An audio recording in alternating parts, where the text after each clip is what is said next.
Olá, chegou a hora de mais um Correio TV Debate. Vamos continuar falando sobre política.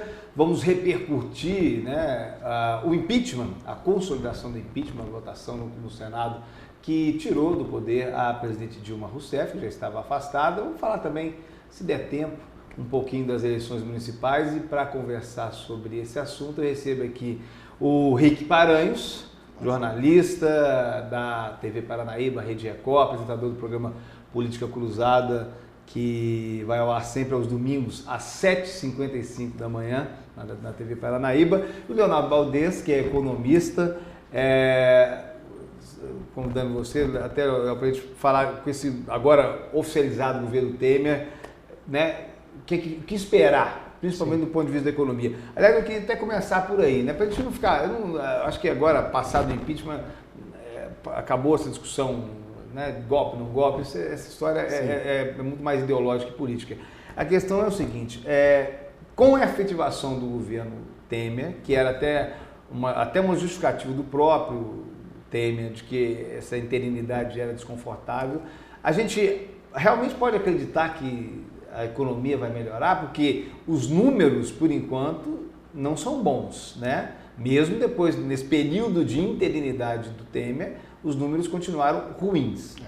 A economia, na verdade, ela sempre tem uma dialética. Ela tem uma escola que é a escola ortodoxa, que vai pelos números, e a história heterodoxa, que vai pelas expectativas. A expectativa, na verdade, ela muda todo o cenário. O cenário de precificação dos ativos, de bolsa, de expectativa de crescimento, todo ele se move inicialmente pela expectativa. E aí a queda da Dilma, quebrou esse modelo de governo e iniciará um outro modelo. Um modelo que já foi determinado qual é do ponto de vista econômico. A equipe econômica foi o grande acerto do Temer, Nas outras pastas, politicamente, ele deixou a desejar. É mais do mesmo. É mais do mesmo, mas para ter a hegemonia na Câmara, como vocês bem sabem, é necessário pelo sistema que temos. Mas do ponto de vista econômico, nós temos a partir de agora o grande teste do governo Temer, que até então ele não tinha condição de colocar a velocidade das propostas, o rigor necessário para o crescimento do país, porque ele estava na mão dos deputados para ser ou não impeachment da Dilma, votar ou não impeachment. Agora, de forma legítima, então a gente vai ver daqui até o final do ano como vão acontecer os próximos 2 anos. Se a gente tiver um governo onde realmente vai ter que negociar e abrir mão dos assuntos principais das grandes reformas, do ponto de vista previdenciário, trabalhista, o Pacto Federativo, tudo isso vai afetar a nossa vida para os próximos anos. E você acha que esse desenho tem que ser construído agora, nesse segundo semestre? Se não for construído agora, a gente tende a no segundo semestre ou no próximo ano, aumentar o período da nossa crise. Porque a expectativa toda é que esse desenho um avanço. Nós estamos sem governar desde que a Dilma ganhou o segundo mandato. A Dilma não governou. E aí, isso é muito ruim para o país. Tanto algumas condições do ponto de vista até de gestão, a DRU, que foi aprovada logo quando o Temer interinamente já entrou, faz com que ele já tenha alguma gestão, porque nós temos uma máquina muito engessada. Nós perdemos um período de bonança e é muito difícil para a pessoa leiga entender isso.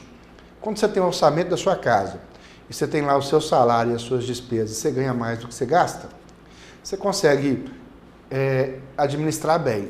Imagine-se num tempo onde toda vez o seu salário aumenta mais do que você gasta. É o que aconteceu com o Lula, com o Aécio e com todo mundo daquela época.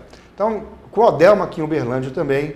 Então, o cara, por pior gestor que ele era, ele não conseguia mostrar que ele era ruim porque cada vez a receita subia mais que a despesa.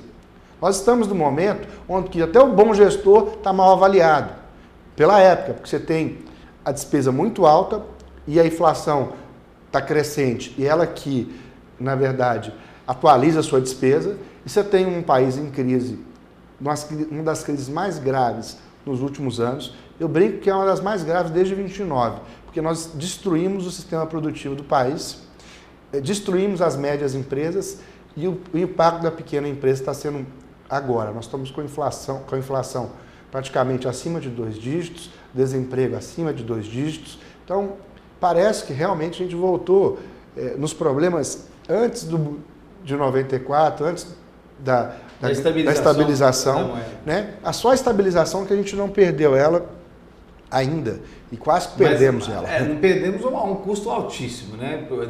Basta dizer o nível da taxa de juros. Mas, colocando você na conversa, Rick, do ponto de vista político, você também acha que o Temer, agora efetivo, vai ter que, ainda este ano de 2016, mostrar que veio mesmo e ver se realmente vai ter coragem e ter pulso para propor, e não só propor, mas aprovar as medidas impopulares, né? De reforma da Previdência, da questão das leis trabalhistas, etc.? Sim, sem dúvida. O pronunciamento que ele fez, inclusive no dia mesmo que ele foi posto como definitivo, né, no cargo de presidente, foi nesse sentido, de que precisava apaziguar, a situação tinha terminado, embora a gente saiba que não, isso já demonstrou claramente. Dilma já recorreu ao Supremo, ou o PT recorreu ao Supremo, ela já prometeu ser combativa nesse sentido, mas ele precisa. Tanto que ontem mesmo já foi apresentada a proposta da revisão da Previdência, né? Então eles pretendem fazer... Teve uma reunião que quem assistiu a reunião disse que a postura dele já foi diferente. Mas antes ele ainda dependia muito. Agora que está no cargo, ele não precisa mais daquele tapinha nas costas para ver como está. Ele precisa mostrar que veio e convencer o Congresso a fazer. E o Leonardo já apontou o caminho ali. Ele escolheu bem a equipe econômica, porque é ali que está o núcleo duro do governo dele, e o restante ele fez os devidos apoios e os acordos que ele precisa para aprovar tudo no Congresso. Eu não sei se ele vai ter essa quantidade de votos que ele precisa, porque todas essas questões que ele vai mexer são ligadas à Constituição. Então ele precisa de emendas constitucionais, ele precisa de 2/3 de cada uma das casas para aprovar. Então ele precisa de muito deputado. A única certeza por enquanto é que o que ele vai ter com certeza é uma oposição ferrenha do PT. Na verdade nós vamos ter oposição de novo, né? Que não tivemos oposição nos últimos anos. Foram 12 anos sem oposição, agora vai ter oposição. E uma oposição maior em volume, né? Porque era governo. E ainda o que sobrou, né, do PT, do PDT. E ele já fazia um barulho na minoria, você imagina que é tanta gente. Não vai ser fácil, quer dizer que não vai ser brincadeira. E ele já tomou as primeiras medidas, né? Ele já mandou a da Previdência, que estipula como regra a aposentadoria a partir dos 65 anos, antes de jeito nenhum, com uma pequena transição para quem já tem 50, né? Isso inclusive para o setor público, principalmente. Que principalmente, a gente conversava outro dia, não dá para um servidor aos 51 aposentar com salário integral de 19 mil. Ele tem expectativa de viver até 78 pelo menos, né? Então, se a gente for por mais que o senhor vai falar, mas é direito adquirido, porque na verdade assim, vamos falar. Tá, deixa eu te falar uma coisa. Eu já começo a discutir, né? Não, eu já começo a discutir, pelo menos no setor privado, expectativa de direito. Agora, estudando um pouquinho na área de direito, a gente começa a ficar mais combativo nessas coisas, né? Expectativa. Uma coisa é eu contribuir até adquirir a condição. Isso está posto e outra coisa é eu ter a condição adquirida já estabelecida. Outra coisa é a expectativa. Mas entre o que tem que ser feito e o que vai ser feito, a gente nunca vai fazer o que tem que ser feito na política. Você tem muitas forças. Vai ter muito remendo, né? As minorias são mais fortes, os sindicatos trabalhadores são mais organizados. Não, mas eles já estão partindo agora para negociação, Léo. Por incrível que pareça, eles estão cedendo. Sim, eles vão ceder porque eles sabem que se não ceder não vai ter o que pagar amanhã, mas não vai ceder do jeito que tem que ser feito. Esse é o grande problema. Agora, nós vamos ter um momento diferente no país, porque nós vamos voltar a ter um presidente político. E o cargo presidencialista, ele é político por natureza, ele não é técnico. Quando se coloca um técnico no presidente, como aconteceu com a Dilma, o desastre é o que aconteceu, porque ou ele vira político, o ser político para poder negociar, ou ele não consegue trabalhar ele quer governo com um modelo sem negociação. Essa história de que tem que profissionalizar, isso na prática isso não vai funcionar. Não, tem que profissionalizar. Tem que ter um projeto de governo. Mas o quesito político... Mas não existe nenhum presidente de empresa profissional que não tenha condição, não sabe lidar com gente. Aí ele não serve para o cargo. E a Dilma não sabe lidar com gente. Esse é o problema dela. Se ela soubesse, ela não tinha sido tirada do cargo. Tirada do cargo. Teve mais oportunidade, mas bom, mas a Dilma agora já E o Temer sabe lidar. Ele é um negociador nato. Nós não vamos esperar principalmente nada, do bastidor, né? Nós não vamos esperar nada de diferente do Temer, além do arroz com feijão, da negociação. Mas, né, hoje, se o arroz com feijão for bem feito, dá gosto. Nós vamos melhorar a expectativa. Tem a possibilidade aí da coisa melhorar um pouco. Não tem nada para comer. Não é dos melhores. Na entrevista que a gente fez com uma candidata em Uberlândia, a primeira pergunta que ela respondeu foi às avessas do que nós perguntamos, né, César? Respondeu com fora Temer, né? Não é dos melhores, mas é o que tem para hoje. Eu vou simplificar para você do que eu acho do ponto de vista econômico que o Temer pode somar para o país. Atravessar esses 2 anos, tentar fazer o máximo possível de pequenas reformas para mostrar que nós estamos no caminho para a gente ser legitimado na próxima eleição. Esse é o papel dele aqui. Nada além disso ele vai fazer, porque não é o perfil dele, e é isso que o país precisa agora. Ele está prometendo fazer as reformas. Ele não vai fazer todas elas. É um tempo. Ele não vai fazer alguma? Ele vai fazer o início das reformas e criar uma expectativa de investimento. Eu não acredito que mais que isso ele consiga fazer. Essa é a minha opinião particular. Tem que se fazer todas as reformas? Tem. Mas quem deve fazer essas reformas vai ser de uma forma mais abrupta, deve ser o novo presidente. Ele vai colocar essas reformas todas na mesa e o próximo já vai chegar e chancelar. Porque hoje você tem um problema político aí que a gente vai entender como é que vai acontecer. Ele vai governar com o PMDB e o PSDB e algumas minorias. O PT está fora, o governo está fora. Ele vai governar com o PMDB querendo dar um jeito de construir uma candidatura a presidente em 2018 e o PSDB achando que o direito é todo dele de ter o candidato. Mas isso vai ser positivo para ele. Se ele não for o candidato, ele vai conseguir mais e colocando os dois juntos para trabalhar do que o modelo atual que a gente estava. Porque, infelizmente, o agente político só move pela política, pela busca do poder. O projeto de poder no Brasil, ele sempre foi secundário. E um projeto de Estado é o que a gente tinha que ter para a gente poder crescer independente das forças. Mas a discussão fica mais difícil porque como é que você tem um projeto de Estado numa estrutura onde você tem 35 partidos, ou seja, você tem que negociar com 35 partidos. Por isso que eu acho que para a gente ter governos mais eficientes, nós temos que também trabalhar a reforma política, e ela tem que ser trabalhada agora. O problema e ela afeta o econômico. O problema o próprio Temer e companhia ter interesse em fazer reforma política, né? Esse é o problema. A gente tem a reforma política hoje, ela precisa passar. Essa não vai fazer. Essa não, do jeito nem que precisa, ele. Se a gente for esperar a reforma política mesmo dos candidatos, dos políticos, ela não virá. Então, pode ser por meio de um projeto, de uma ação de iniciativa popular, que aí você tenha como foi o Ficha Limpa. O Brasil inteiro se mobilizou, conseguiu as assinaturas, criou um modelo e levou. Aí, ou seja, um deputado encampou poderia acontecer na medida se a pressão chegasse no nível que o Congresso Nacional tivesse que executar. Como executou com Ficha Limpa.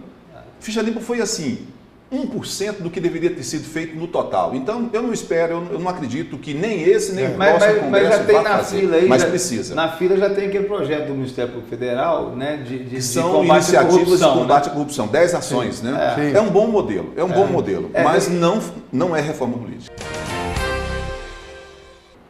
Pensando do ponto de vista econômico, Leonardo, para o próximo prefeito, nós tivemos, você mesmo falou isso no primeiro bloco, um período de bonança que não foi bem aproveitado, né?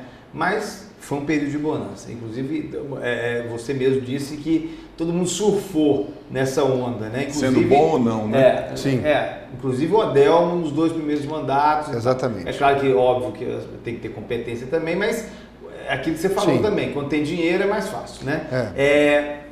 E para 2017? Né? Porque depois nós tivemos o Gilmar, que passou por pegou um período de dificuldade financeira, né? Também tem problemas de gestão, certamente, mas não dá para negar. A dificuldade começou no último ano do Adelmo, porque ele cortou já algumas obras importantes que ele tinha do programa. Uma delas era o viaduto ali da Olegário, que ele disse, não vou mexer, porque há uma sinalização de já tinha até diminuição. anunciado. Tinha anunciado uma sinalização aí, não vou tocar essa obra. Então, já era uma... Até porque o último ano também é início, que a preocupação de entregar para não ter problema com a lei de responsabilidade fiscal. Mas o fato é que, para 2017, né, nós tivemos uns últimos anos aí complicados para as gestões municipais de maneira geral. Qual que é a expectativa para um futuro prefeito de Berlândia?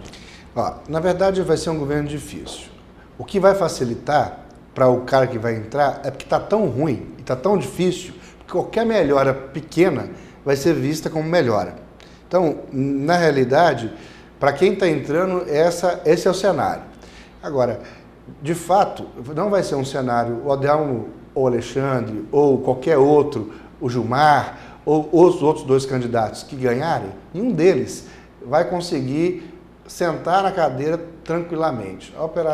O custo da máquina aumentou muito, a máquina, você não tem condição... A receita diminuiu. A receita diminuiu, as empresas de Uberlândia estão fechando, e aí o impacto do ICMS também, da receita que vem do Estado, vai diminuir, e isso é um problema muito sério que não se consegue resolver da noite para o dia. Não mudou a pessoa, mudou a forma de resolver os problemas. A Prefeitura vai fechar o ano com déficit, devendo fornecedor, devendo às vezes salário, e além de você ter que pagar uma conta mais alta do que a receita, você tem que pagar uma conta passada. Como fazer isso? Aí vai ter que ter muita criatividade, parceria pública-privada. Porque não é simples, né? Você, por exemplo, não pode chegar demitindo, porque você tem uma estrutura que está ali, que é concursada, né? Reduzir despesa não é uma tarefa simples no setor público. E outra coisa, depois de uma conquista realizada pelo funcionário público, você não consegue tirar ela. Você tem aí o cargo de salários. Plano de cargos. É uma bomba que vai explodir. Na mão de quem? Às vezes vai explodir daqui a uns 6 anos. Nem vai ser daqui agora. Não, mas explode agora, Léo. Sabe por quê? Porque são 150 milhões de reais em 2 anos. No ano passado e nesse. O resultado está aí. Já começou a explodir na mão do atual gestor, do prefeito Gilmar. Por quê? Porque ele não está conseguindo pagar em dia. Mas ele não está conseguindo pagar nem salário.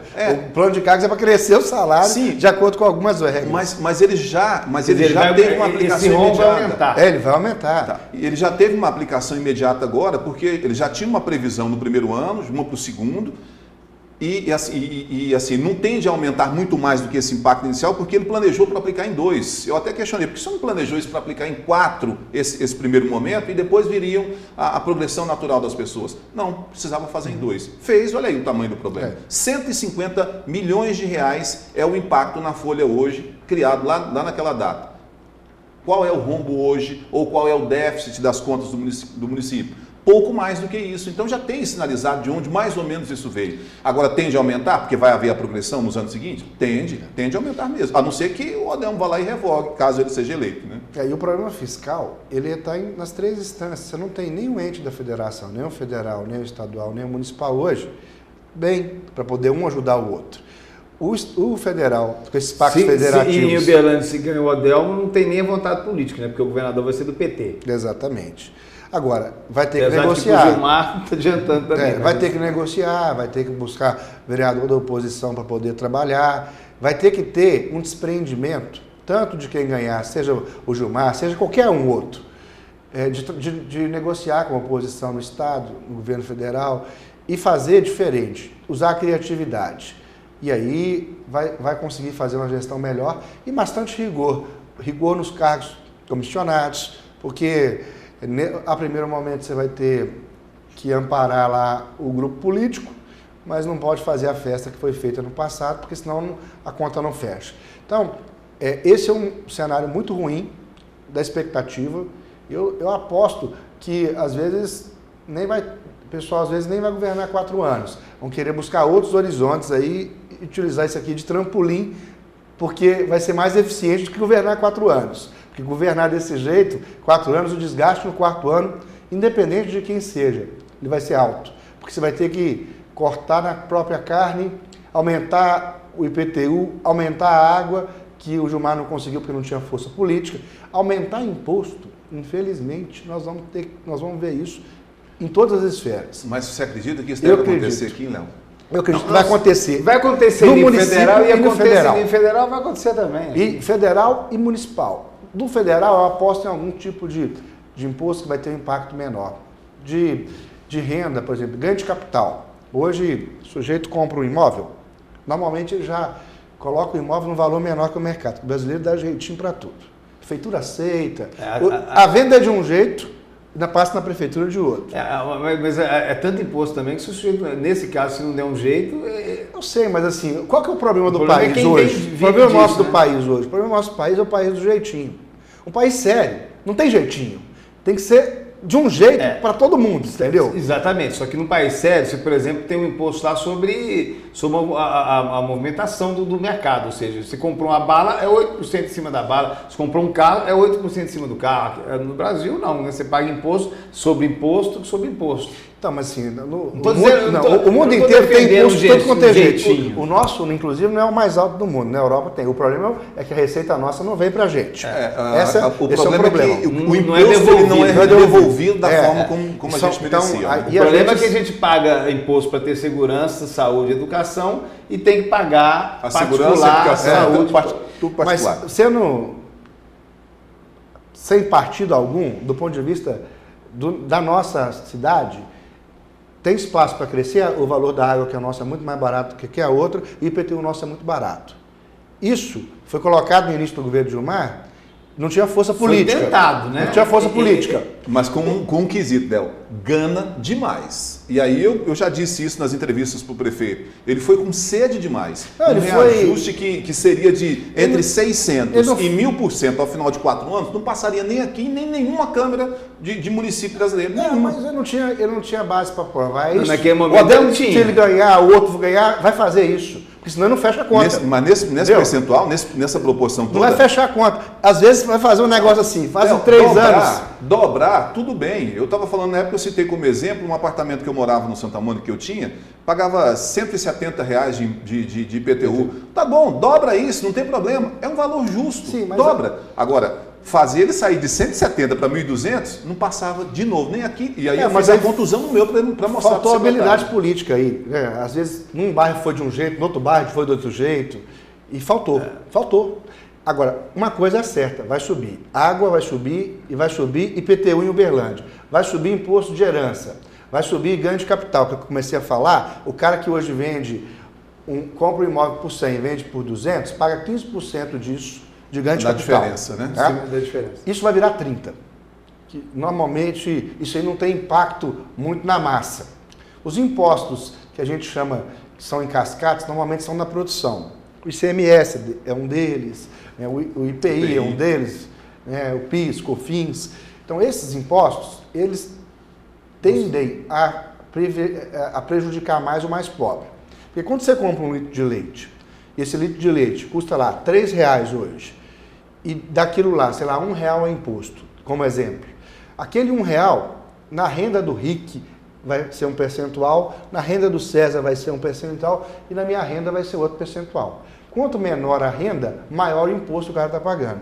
Quando o imposto é sobre a renda, igual o imposto de renda, igual os ganhos de capital... É mais justo. Ele é mais justo, mas ele mexe no bolso de quem normalmente tem mais poder. Por isso que no Brasil ele não funciona. Aí vem o jeitinho, né? Aí, em vez de aumentar, você cria... aumenta o imposto, isso aqui é uma CPMF, você cria... Não, aí é tanta coisa ridícula que cria até isenção para alguns imóveis de alto valor. Entendeu? Aí é a hora que o povo tem que correr atrás, realmente buscar os nossos direitos e acompanhar. Agora, esse é o cenário que nós vamos viver. E quem está perdendo nessa história toda hoje? O trabalhador brasileiro.